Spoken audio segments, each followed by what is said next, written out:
I cannot do without you. I cannot do without you. I cannot do without you. Oh Lord, I cannot do without you. I cannot do without you. I cannot do without you. Oh Lord, do something new. Do something new in my life. Something new in my life. Something new in my life. Oh Lord, do something new in my life. Something new in my life. Something new in my life. Oh Lord. Wonu ye ye le nyagbe me. Nu ye ye le nyagbe me. Nu ye ye le nyagbe me. Yeswe. Wonu ye ye le nyagbe me. Nu ye ye le nyagbe me. Nu ye ye le nyagbe me. Jésus. Éternel, Dieu trois fois saint, merci encore pour ta fidélité. Papa, merci pour tout ce que tu ne cesses de faire dans nos vies. Merci pour l'amour que tu ne cesses de nous accorder. Merci pour ta bienveillance sur tous les participants de cette plateforme, sur la vie de tous les animateurs, la vie de tous les administrateurs, notre leader principal. Seigneur, nous te disons merci. Nous t'élevons, nous te glorifions, nous t'exaltons car nul n'est comparable à toi. Tu es le Dieu qui demeure d'éternité en éternité et tu es l'alpha et l'oméga. Merci Seigneur et nous remettons ce partage entre tes mains. Nous demandons Seigneur que tu viennes encore nous parler en ce jour spécial, que tu viennes encore nous fortifier en ce jour spécial par ton Saint-Esprit au nom de Jésus. Bien-aimés en Christ, vous écoutez la voix de la sœur Claudine et je suis là ce matin avec la sœur Sonia et le chapitre dans lequel nous allons travailler, le livre dans lequel nous allons travailler est le livre de Colossiens chapitre 3. Et le partage est de savoir que nous révèle ce chapitre, Sans plus perdre du temps, nous allons lire, mais pas tout le chapitre, nous allons lire certaines parties et nous allons tirer les points clés de ce chapitre-là. Et le verset 1 dit, « Si donc vous êtes ressuscités avec Christ, cherchez les choses d'en haut, où Christ est assis à la droite de Dieu. Affectionnez-vous aux choses d'en haut et non à celles qui sont sur la terre, car vous êtes morts et votre vie est cachée avec Christ en Dieu. » Nous pouvons voir cela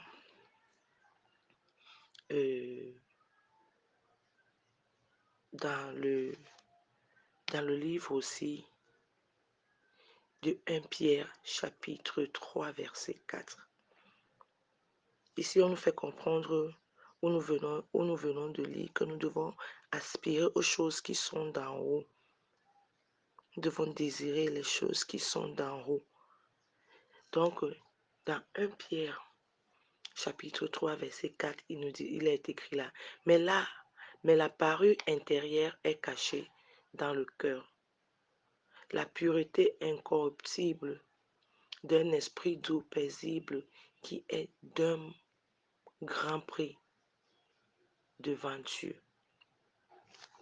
Donc, là, on nous fait comprendre que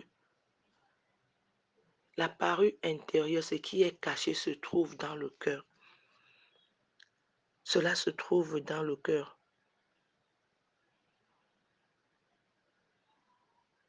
Si nous continuons où nous sommes en train de lire, le verset 5 dit, « Faites donc mourir les membres qui sont sur la terre, l'impudicité et l'impureté, les passions, les mauvais désirs, etc. » Donc, cela nous fait, quand nous allons un peu dans le livre de Romains 7, verset 5, il est écrit là-bas que car lorsque nous étions dans la chair, la passion des péchés provoqués par la loi agissait dans nos membres, de sorte que nous portions les fruits de la mort. Alléluia, lorsque nous étions dans la chair. Donc, nous pouvons comprendre que c'est quand nous vivons dans la chair, quand nous ne nous laissons pas conduire par l'Esprit de Dieu, quand nous ne sommes pas encore morts avec Christ, quand le vieil homme est encore en nous, nous pouvons voir que nos membres sont portés par les fruits de la mort. Ces fruits de la mort sont des choses qui nous font mourir spirituellement. Ce sont des caractères, des petits vices, comme il est écrit ici et dans le livre de Corinthiens chapitre 3, verset 8, il dit la colère, l'animosité, la méchanceté, les calomnies, toutes ces choses sont des choses qui reflètent le vieil homme. Quand nous allons au verset 9, il dit ne montez pas les uns aux autres, vous étant dépouillés du vieil homme et de ses œuvres. Alléluia. Nous dépouiller du vieil homme et de ses œuvres. Donc, quand on parle de ça, ce sont ce dont j'ai cité la colère, les méchancetés, les calomnies et toutes ces choses. Ce sont les choses qui reflètent le vieil homme. Ce qui veut dire que nous ne sommes pas encore morts. Cette vieille nature demeure toujours en nous. Mais par contre, dans Galates 5, verset 24, on nous fait comprendre que ceux qui sont à Jésus-Christ ont crucifié la chair avec ses passions et ses désirs. Donc, ce qui veut dire que si nous sommes vraiment nés en Jésus-Christ, si nous avons vraiment l'esprit de Jésus-Christ en nous, si nous sommes vraiment morts en Christ, nous avons accepté sa mort et nous avons laissé le vieil homme mourir en nous. Il nous fait comprendre que ces passions de la chair ont été crucifiées avec Christ. Ces vices que nous transportons, ces péchés, ces choses que nous transportons toujours ont été crucifiés à Jésus-Christ, avec Christ, pour que ces choses ne puissent pas avoir l'autorité en nous, mais que nous puissions les chasser de nos vies, nous puissions prendre autorité en ces vices-là. Alléluia.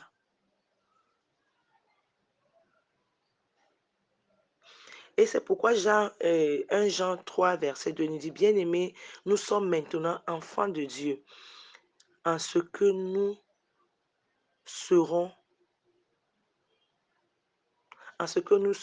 excusez-moi, en ce que nous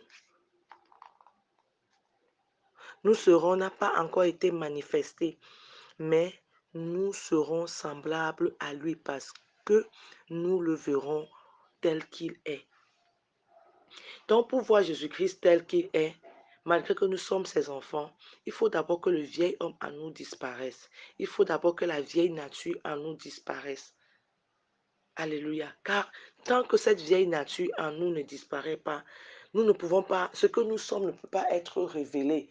La gloire en nous ne peut pas être manifestée, car ce vieil homme cache la gloire de Dieu en nous. Et nous ne pouvons pas être vraiment identifiés en tant qu'enfants de Christ, en tant qu'enfants de Dieu. Donc pour que ce vieil homme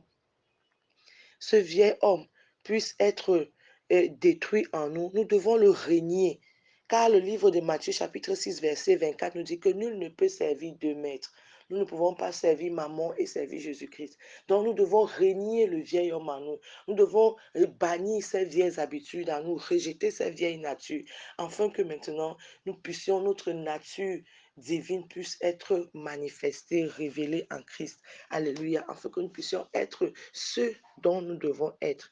Donc quand nous continuons encore ce verset ce chapitre de Colossiens 3, il nous parle du nouvel homme. Et le nouvel homme, l'homme nouveau ne peut pas venir si le vieil homme ne part pas. Alléluia.